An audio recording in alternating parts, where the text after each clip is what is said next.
Last August 22, 2023 ay naganap na rin ang pinaka-inaabangang ribbon cutting para sa pangalawang pabahay ni PB Team Nonoy at opisyal na nga po itong naipagkaloob sa pamilya ni Kuya Jonel at Ate Melay. Matatandaan na natagpuan nga po sila ni PB Team Nonoy doon sa bundok ng Governor Generoso, Davao Oriental, kung saan nga po sobrang nakakaawa ang kanilang kalagayan doon at ang mas nakakalungkot pa dito ay napakalayo nila sa baryo kung saan nga po sobrang nahihirapan ang kanilang anak sa pag-aaral nito dahil kailangan pa nitong maglakad ng mga 5 oras para lamang makarating sa paaralan nito. At dahil nga po doon ay sobrang dami ng naawa sa kanila at nagpaabot nga po si Tita Igorota ng 50,000 pesos at si Ate Jo ng 17,000 pesos para lamang magkaroon ng bahay sa Patag ang pamilya ni Kuya Jonel at Ate Melay. Ngayon ay meron na silang maayos na bahay, komportable, matibay at hindi na sila nababasa pa ng ulan at higit sa lahat, hindi na kailangan pang maglakad ng bata ng mga 5 oras para lamang makapasok sa paaralan. Sa opisyal na pagbigay sa kanila ng bagong bahay nila ay bagong buhay rin ang nakaabang para sa kanila.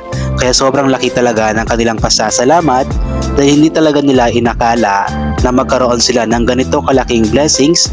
Yung akala nila dati na doon na lamang sila mamamatay sa bundok at akala rin nila na yung pangarap nilang magkaroon ng bahay sa Patag sa may barangay Origon ay hindi matutupad, ngunit bigla na lamang itong natupad dahil sa tulong ng Diyos sa pamamagitan ni PB Team Nonoy at ng mga sponsors nito.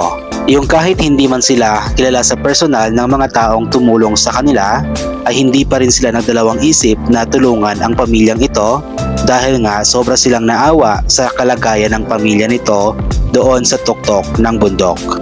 At dahil nga kanilang-kanila na ang bahay na ito habang buhay, katulad ng mga paalala ni Pugong Biyahero sa mga napabahayan nila, ang paalala rin ni PB Team Nonoy sa kanila na sana ay alagaan, mahalin at pakaingatan nila ang bahay na ito. Kung sakali mang mag-away sila, which is normal naman sa mag-asawa, ay huwag sanang idamay ang bahay dahil dugot pawis ang puhunan ng mga sponsors na tumulong sa kanila para lamang mabuo ang bahay na ito. Kumbaga, ang tanging maigaganti na lamang nila sa mga sponsors na tumulong sa kanila at pati na rin kay PB Team Nonoy at kay Kapitan na nag-donate ng lupa na ito ay ang pag-aalaga nila ng maayos sa bagong bahay nila. Samantala, sa mismong araw ng ribbon cutting sa bahay ng pamilya ni Kuya Jonel at Ate Melay ay kaarawan din ng panganay na anak nila. Sabi nga ni PB Team Nonoy na ito kumbaga ang kanyang regalo sa bata sa kanyang kaarawan. Sa ngayon ay hindi pa ma-appreciate ng bata ang mga nangyayari sa kanyang paligid at sa kanyang pamilya dahil nga bata pa lamang siya. Pero balang araw kapag lumaki na siya ay alam natin na maaalala niya ang mga tagpong ito at maiisip niya ang mga taong tumulong sa kanila kahit na hindi man nila ito kaano-ano o kadugo. At bago nagtapos ang vlog ni PB Team Nonoy tungkol sa ribbon cutting sa kanyang pangalawang pabahay, ay inanunsyo din niya ang total na nagastos sa bahay na ito at umabot daw po ito ng 65,602.92 pesos. Samantalang ang total naman na donasyon na kanyang nakalap mula sa mga sponsors na sila Tita Igorota at Ate Jo ay umabot ng 67,000 at meron pang natirang 1,397.08 pesos na ipinaabot ni PB Team Nonoy sa kanila para kahit papano ay may magagastos sila. Kaya maraming salamat talaga, unang-una sa Diyos kasi siya talaga ang may plano ng lahat ng mga bagay na nangyayari sa pamilya ni Kuya Jonel at Ate Melay. Pangalawa, maraming salamat kay PB Team Nonoy na siyang naging daan para mapabahayan ang pamilya na ito. At pangatlo, maraming salamat sa mga sponsors na hindi nagsasawang magpaabot ng tulong sa mga kababayan natin, lalong-lalo na sa mga katutubo. At bago lang po tayo magpapatuloy ay huwag po sana nating kalimutang suportahan palagi ang mga videos na ina-upload ng Pugong Biyahero Team, especially ni Sir Pugong Biyahero, PB Team Nonoy Mang Eli, PB Team Peter Paul at Peking Bumpay. Huwag po natin i-skip yung mga ads na lumalabas para may chance na mas malaki yung papasok na revenue na maaari nilang may tulong sa mga taong nangangailangan, lalong-lalo na sa mga kababayan nating mga katutubo at paki-share din po sana ng mga videos na ina-upload ng lahat ng PB Teams Luzon, Visayas at Mindanao para mas marami yung makakapanood ng mga charity vlogs na kanilang ginagawa.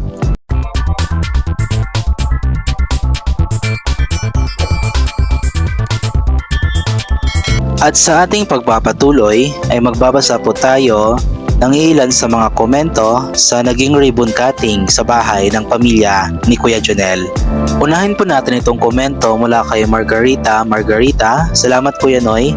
Pagpalain ka ng Panginoon at naway ingatan at gabayan kanya sa lahat ng oras lalo na sa iyong mga misyon. Salamat din po sa mga sponsors mong patuloy na nagtitiwala at nag-share ng kanilang blessings. God bless everyone, PB Team LVM. Mula naman kay Leonela Goteza, maraming salamat sa Diyos. Isa na namang katutubo ang naabutan ng pabahay. Blessing dahil sa mabubuting loob na sponsors na lubos ang pagtulong sa kababayan nating walang resenting bahay. Maraming salamat din sa matyagang PB Team Kuya Noy. God bless you all bountifully. Galing naman kay Vilma Micabalo, thanks God PB Noy na pinagkatiwalaan ka sa maraming mga sponsors sa iyong mga missions na pabahay sa ating mga kababayan na nangangailangan ng mga tulong.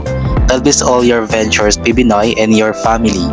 Ayon naman kay Arlene Sobiate, ahay Nonoy, nakaka-proud ka po sa mga ginagawa mo kahit nagkalayo-layo kayo nila Sir Paul, pero ang ganda din po ang layunin mo sa mga kababayan natin.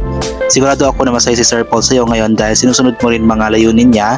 Maraming salamat Kuya Noy sa mga pagtulong mo sa ating mga kababayan, lalo na sa mga sponsor. Salamat po sa inyo lahat. God bless po sa inyong lahat sa nag-sponsor. Sabi naman ni Margie Mascarado, congrats po sa beneficiaries. Good job Kuya Noy. Salamat sa walang sawang pagtulong sa mga taong sobrang mahihirap. Salamat sa sakripisyo akyat sa mga bundok para lang makatulong. At salamat sa mga sponsor. God bless kasama ng mga kasamahan mo. Mula naman kay Rosalinda Acabal, congrats PB Nonoy. Nahanap po dating kalipay na pamilya na maayon na ang ilang pamuyo. Proud ako sa iyo at tuwang-tuwa ngayon si Sir Paul kahit nag-iisa ka. Gumagawa ka ng paraan na marami ka pang matutulungan. Thanks sa sponsor ni PB Nonoy. God bless you always. Galing naman kay Evs Barbarosi, congratulations Kuya Noy sa iyong pangalawang pabahay. Congrats sa family na papahayan. Thank you so much sponsor ni Kuya Noy. Pagpalain po lahat sila ng Panginoon. The best talaga Kuya Noy. Di nakakalimot sa mga tumulong sa kanya lalo na kay Sir Paul. And sponsor, God bless, keep safe always Kuya sa inyo.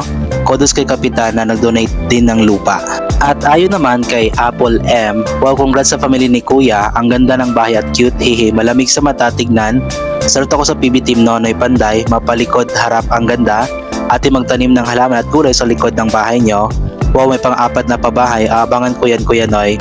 Go lang sa mission with butihing sponsors. Magiging matagumpay ka balang araw para mas marami pa kayong matutulungan lalo na yung walang bahay at seniors. Sunod soon scholar na.